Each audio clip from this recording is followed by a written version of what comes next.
and welcome to my world. And welcome to a new series which I am calling Battle of the Movies. Basically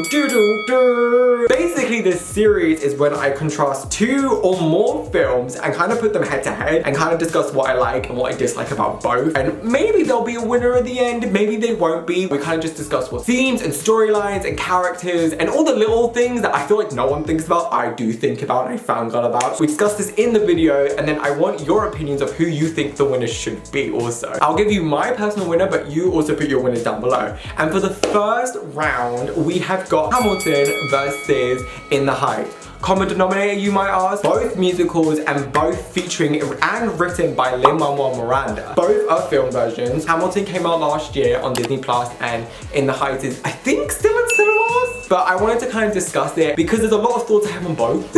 And I want to just discuss both. I did enjoy both. Before we start, disclaimers. Number one, I am no film critic. I haven't done media. I haven't done film studies. I'm not a reviewer. I'm just a boy who loves films. Oh, and pop culture and music. Oh, please do not take this to the grave. This is just meant to be a little bit of fun and enjoyable and just a good ass time. So give a different opinion to me if you think differently. If you have another thought process you want to put in, tell me in the comments. Have a discussion, bitch. Number two, spoilers. There will be spoilers ahead, so beware. And number three, tell me what you think of this video and the series and whatever. I want to know. If you guys want to see continue, obviously subscribe and tell me which films you would love to see in comparison. I think with all the disclaimers out the way, we shall begin. Aha! Let me give you a brief synopsis of both. So this is the brief synopsis of Hamilton on Disney Plus. The film version of the original Broadway smash hit Hamilton combines the best elements of live theatre, film, and streaming in an astonishing blend of hip-hop, jazz, and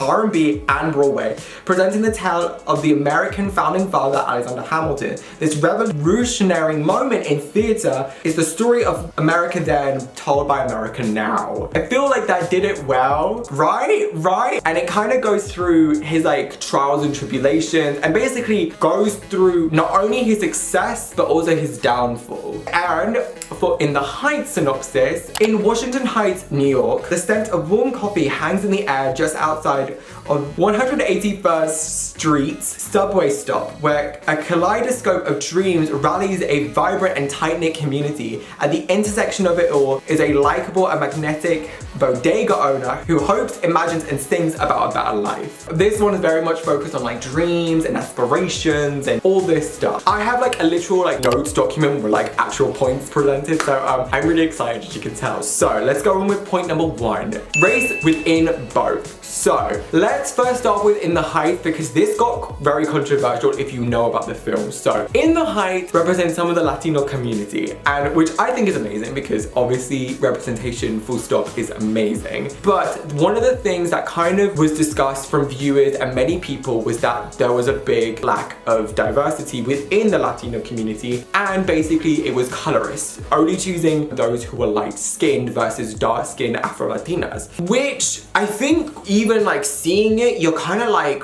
wow. And the reason why I think this is a really important issue to discuss is because when you watch the film, what you kind of see is that basically there are dark-skinned Afro-Latinas in the background, but the main group of characters, the main one we're focusing on, are light-skinned Afro-Latinas or just Latinas. No diversity.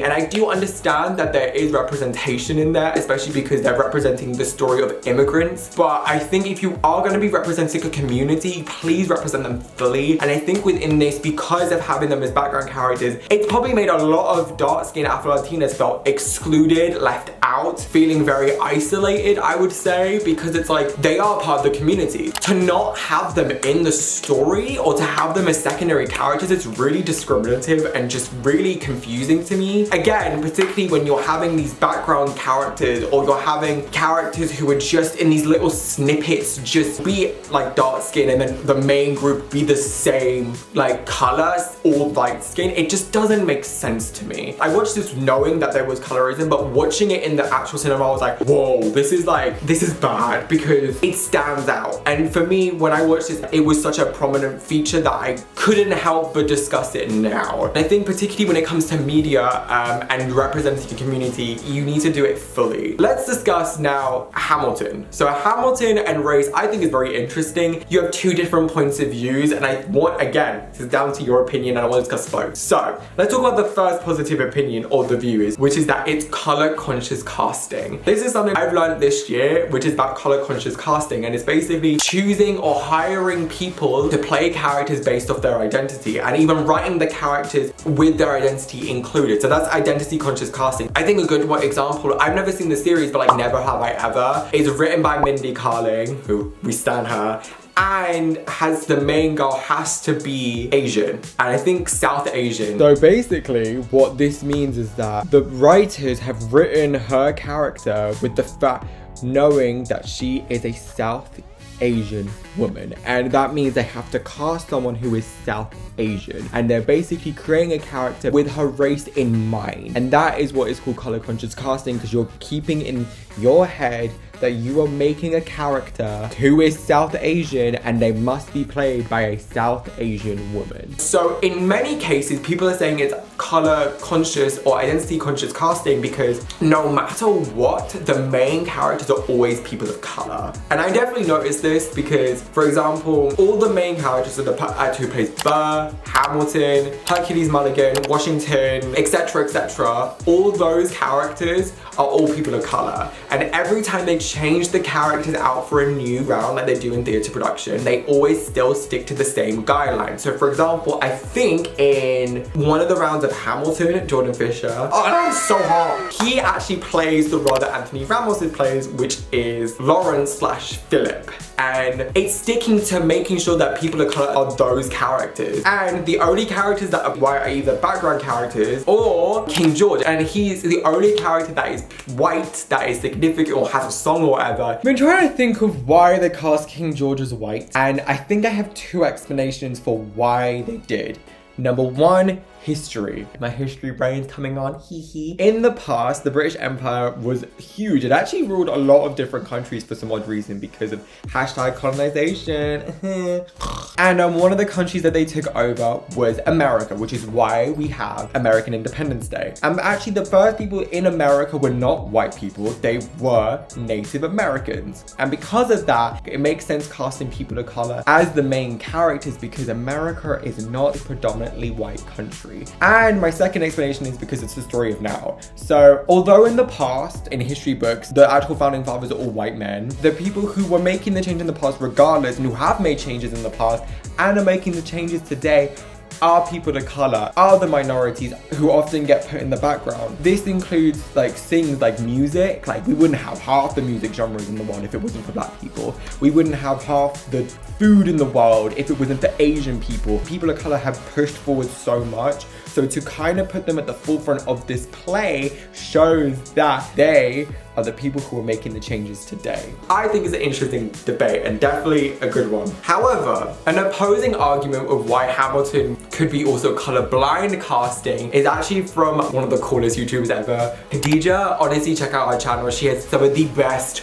well thought out videos ever. Oh my god. And she basically discussed that Hamilton could be colorblind because while they do cast people of color as the main roles, it's also them playing white people. So at the end of the day, it kind of represents this imbalance of like, well, you're playing a white man. It seems a bit colorblind and like anyone could play that role or like any race could. So we're just gonna do it for inclusivity versus like, oh, we're gonna make it ingrained in their character that they must be a person of color. I think she explains it better than I did. Definitely watch her about it. But this is where your opinion comes into it because I wanna know what you think of it. I think when I watched Hamilton for the fourth time, I noticed more the opposite way, the positive way of being like, well, I think it's on purpose that they are all people of color because at the end of the day, that's who honestly made America. Yeah. And they're often not given credit enough. And it's also really good to present people of color being main characters in these stories and not presented within stereotypical ways. And I was gonna say within this, there's no stereotypes portrayed. Everything is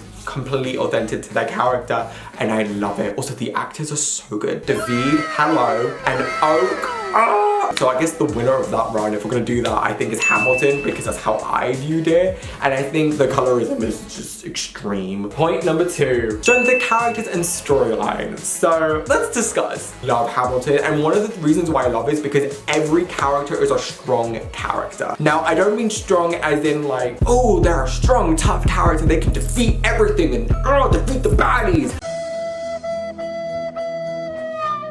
But as in like a strong written character, as in they are complex human beings. My favorite character by far is Eliza, because she is the most complex human. She is someone who you can really tell goes through emotions and goes through absolutely everything and feels it to her chest. Again, we have Burn for a reason, and I feel like the acting really helps make these characters more complex. Not only is like, oh, they're antagonists versus protagonists, but it's also like the antagonists are actually really funny and the protagonists are also funny, and it's like the way they interact and they can do these things, it's really good. And I think what also I really enjoy about it is that the storyline is super strong throughout Hamilton, and not only that, but also every person's individual storyline is also really strong. Like, it's strong written and it makes sense. There's no plot holes, there's no things I'm like, wait, why did that happen? Like, that doesn't really make sense. Everything makes sense. Like, again, a best example of a strong storyline would be Burr's storyline and his character development, going from almost like a friend or an acquaintance to a friend, to then like being jealous of Hamilton, to then literally leading to Burr's downfall of literally shooting Hamilton because he can't take this distrust, this loyalty. He can't take that he's so far ahead when literally they've been going at the same rate, if that makes sense. Like, Hamilton managed to climb his way to the top quicker and quicker by speaking up, and Burr wants to be the same, but not that doesn't know how, but doesn't have the confidence to speak up and have his own individual opinion, and becomes jealous of Hamilton because of him being able to speak up. And again, it leads to both of their downfalls. So again, it's so strong. Even like Angelica is another really good character where her storyline is super strong, how she loves Hamilton but doesn't go with Hamilton to make sure that Eliza has him, because she wants Eliza to be happy but still loves Hamilton. And then when Hamilton cheats, Angelica goes, nope, my sister is more important than you are. And I just think it's so good. Oh my god. And just every character has so much complexity. It's almost like a human, and that's why I love it. However, within the Heights, I have a problem with it because the message of the story gets thrown away for love. That's ironic because I'm such a love person. I have to be honest with you, I hate the ending of In the Heights, and I think so many people do. And one of the reasons why I hate it is because this storyline of wanting to follow your dreams, doing everything because you have wanted to do it for so long and working hard to get your goals, gets thrown away, like shoved to the other side of the corner because Vanessa showed that she loved you snappy. And I'm supposed to care. It made me watch it and go like, well, what was the reason of this whole story then? What was the reason? As Cardi B was saying, what was the reason?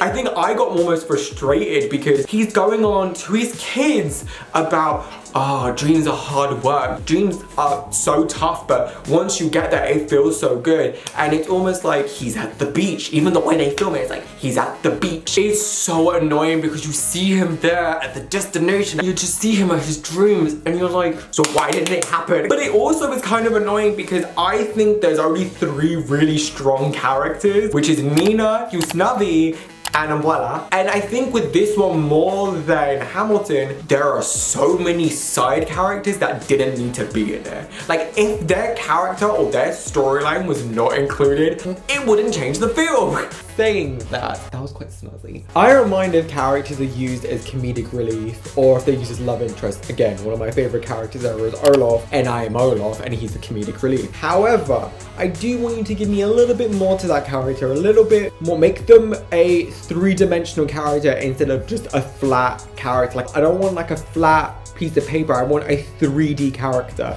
like a human being. And I think that's what gets on my nerves because there's so many just flat characters in there are used as a development for other characters to make them more of the main, and it's really frustrating to watch. And I just feel like they didn't end storylines well, and I'm actually gonna put this blame to the writer and the director. So the director of In the Heights is the same director as Crazy Rich Asians. Now, I enjoyed Crazy Rich Asians, but not to the point where like it was my favorite, because honestly, I didn't really gain emotional connection to any of the characters. I was too busy trolling over Henry Golden Jr.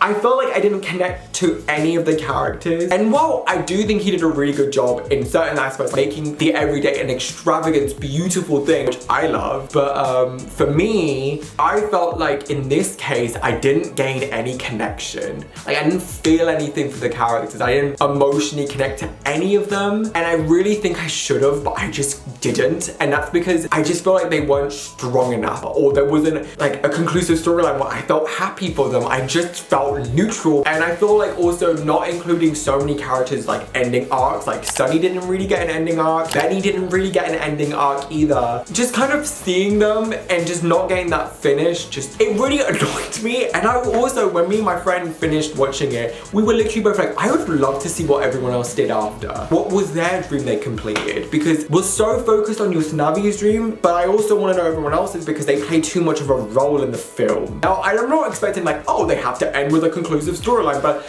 at least end with something. Give me some sort of satisfaction. It was unsatisfying. And I think in that case, Hamilton wins all the way because I just think the way they done it was so much more better. Actually, talking about love and the significance of it. So I think this is quite an important theme because one is used as foreshadowing and the other one is used as literally a plot device. Hamilton is actually foreshadowed because if you listen to the first song, which is literally called Alexander Hamilton, it's the intro, they go through each of the characters. So I think it was like Hercules, Lawrence, and Raphael will go like, I fought for him. And all the three women in it, so Angelica, Eliza, and I don't know her name, the girl in red, who I only know as Penny, but there's another role for her. The one who sings, oh, say no to this, no. They all said, we loved him. And it's almost like, oh, what, whoa, okay. So like three women. So in one sense, you could be like, oh, he loved all three women at different times, like he got divorced. No, he loved all three women at the same time. He loved Angelica while still being in love with Eliza. So marrying Eliza, but always wanting to be with Angelica. And then when they go, having an affair. And almost that part of it, the part of those three loving him, almost leads to even more of his downfall,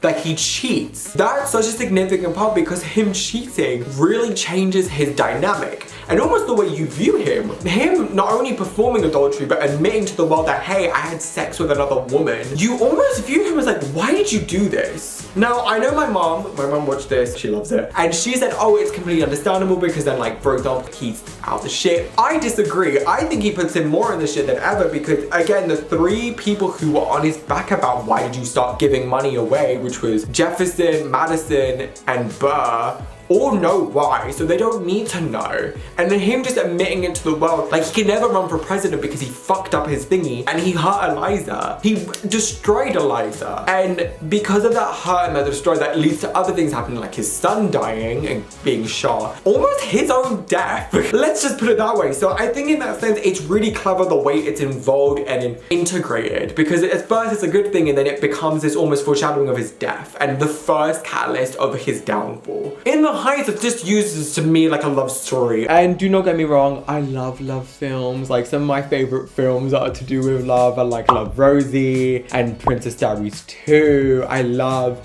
films.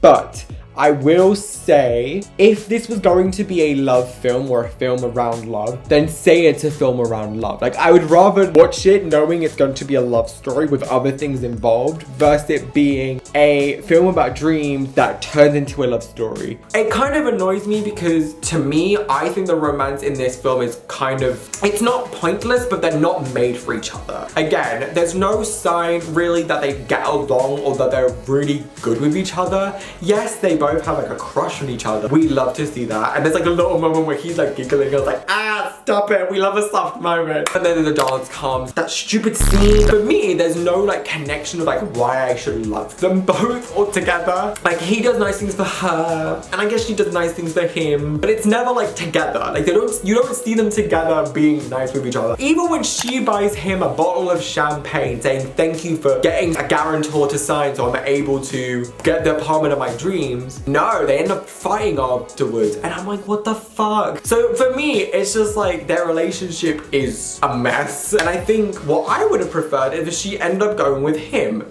Even if it was a couple of years later, they end up meeting again, I would have been a little somewhat satisfied. But no, he stopped his dream to, what's it called? Oh, I forgot. Fall in love and stay in the same place because love shall conquest all. For me, I think something that does annoy me is that you don't get a hint from either person. That person that they are falling in love with is part of their dream. There's no good moments between them. There's no like cute moments. It's just a majority arguing and just like getting annoyed at each other. So it's just like, why? The focus of the film was his dream to own his own place back in the Dominican Republic. Him not achieving that becomes unsatisfying because at the end of the day, he doesn't achieve it. And it's not like she goes along with him to achieve it. It's not that he starts to change his mind as well. You don't hear him changing his mind and going, oh, I don't know if I want to go now, or I don't want to lose her. You don't hear that. You're just like, oh, they're gonna go on a couple of dates and have some fun. And that's what kind of frustrates me. I think Princess and the Frog do it so much more better. I love the film, by the way. Oh, at least at the end of it, Tiana still gets her place at the end, which we love. His dream changes because he found her. And that's really cute and adorable. And also the other side of it, so the actual like good relationship, which should have been focused on more, Nina and Benny, goes nowhere. I was just like, what was the reason of showing me this? Because they don't break up, they don't stay together. They're like, oh my god, this summer, I miss you so much. Oh my god, I miss you too. They're cute. Like their love, I preferred so much more because you saw like at least some joy. You saw I don't know, a moment of them being in love with each other. So in that sense, it's like, I would rather see their love story than the other people's love story. I'm really passionate, god. Hamilton, you win on this one too. I feel like I'm really just attacking in the Heights. So let me give it some compliments. Let's have a little happy break, compliment break. Firstly, the format of both works incredible in both ways. I think in the Heights being a film, like a proper film with sets and budget and this extravagance, like a musical, makes it incredible. And I think it's such a beautiful experience to follow. My favorite scene is actually Umbrella telling her life to the audience before she dies. That scene, like the whole number of her on the train, they're going to go through the subway and the lights and how things transition is incredible. Like that was one of the moments I was like, whoa, because it works so well. It was such a clever way to tell a story, not only through music, but also through dance, through lights, through all these little things. It creates this beautiful way of storytelling. And one of the reasons why I love musicals so much, because I'm a music fan, not only, but also there are the other ways to celebrate stories and to celebrate stories and to tell stories. And that is such a beautiful way. Or even the 96,000 scene, that was incredible and so over the top, but so worked. And I feel like because of that, it makes this film even more incredible and so over the top, but in the best way. And I feel like it totally links into it. But I also have to say, the film Hamilton being a Broadway production still and just film is incredible because it makes you go, whoa. Because I think with that, it makes it even more impressive that they're able to tell the story, that they're able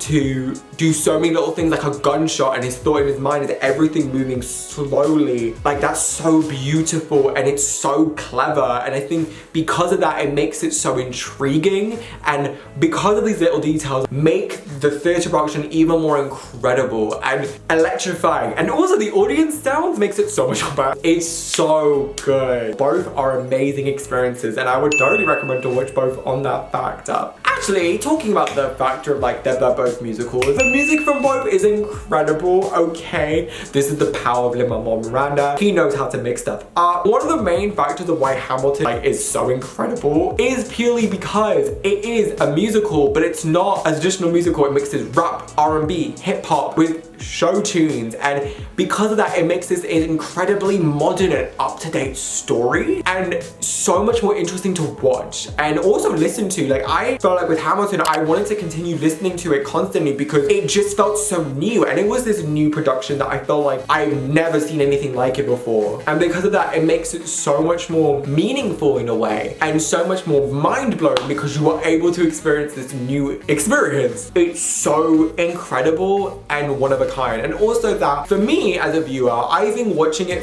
with it just being sung and not getting lost is amazing. Now in the Heights, I also love it. Bitch, we're bringing in Latin music and I fucking love it. The little elements of it that are like more pop, that are more show tunes, that are more Latin music, I just think it's so incredible to see because seeing it as an influence is really fun. And actually one of my favorite songs from it is 96,000, which I listened to before the film came out. Blown away. It's truly one of a kind, and I think one of the best songs from this thing. Let's give a round of applause for Vanny. You could really showcase their voices really well within this because it is studio recordings, and because of that, you're able to be like, whoa. They're both incredible music, so 10 out of 10 for both. Can't complain there. My music heart is very happy. So now I have 2 character fights. Actually, there's only 1 character fight because instead of doing the second one, I just fangirled about this character instead, so be excited for that. First one is our love interest, Eliza versus Vanessa. Spoiler, I love Eliza. As you probably heard, and I don't like Vanessa. My winner is Eliza because again, her character development, she's the baddest ass bitch ever. She knows what she's doing. She really said, I am that bitch. I actually relate a lot to her in so many ways of like being excited and then being heartbroken and feeling everything. And actually, if I was to play a character in Hamilton, I'd play Eliza because I think to play her would be the most interesting concept of them all, and I would love it. Vanessa, I kind of sympathize with Vanessa a lot because I get the whole thing of like, I want to move, I want to go achieve my dreams, and I completely sympathize with that. But I feel like at the same time, she ends up becoming kind of irritating because she comes at the wrong time, and again, she ends up making Usnavi not follow his initial dream and stay. Maybe I missed something with Usnavi. Maybe he just didn't want to stay full stop, but I didn't witness that. I just saw he wants to leave and he's always wanted to leave.